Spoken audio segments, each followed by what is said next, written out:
Guten Tag. I'm Ahzri Tikali. Bienvenidos a Ask Ahzri Anything. Today's question comes from Carlin Grachalski, who inquires, Ahzri, where is Xanadu?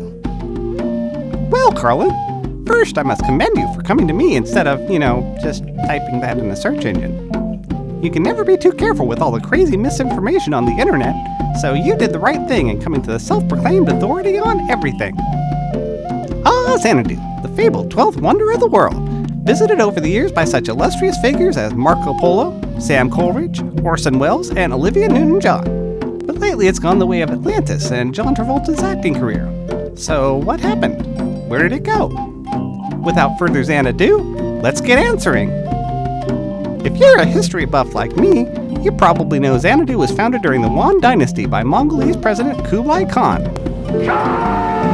This prosperous and luxurious town served as the seat of the mighty empire for a few years until Khan moved again, and then it became a sort of summer timeshare type thing.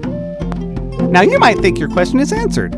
Obviously it's in Mongol land. Not so fast, Lebowski. If you think that, you clearly don't know anything about the Mongolite people. They're nomads, you see, living in tents and roaming where they please.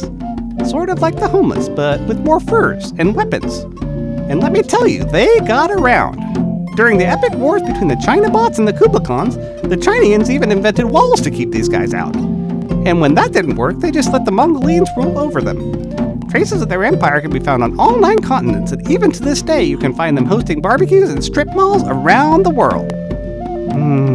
Hobo barbecue. Anyway, since the Mongolians are literally everywhere, where would you even begin to look? I mean, you could be there right now and not even know it. Maybe Xanadu is less a dot on a map and more a state of mind. Maybe there's a little bit of Xanadu in all of us. Moving on. I decided a methodical search was best, so naturally I started with Xanadu's Guide to Everything. Big disappointment. They say beauty is in the eye of the beholder, but those eyes are not beautiful.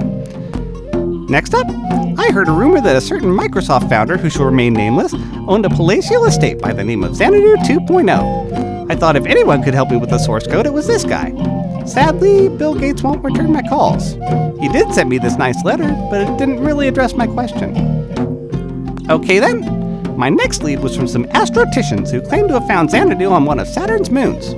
Now, okay, it's a big shiny thing, and I guess you'd need a ton of solar panels out that far, but, well, I don't mean this as an attack on Titan, but last I checked, space horses weren't a thing, so chalk this up to a red lemming.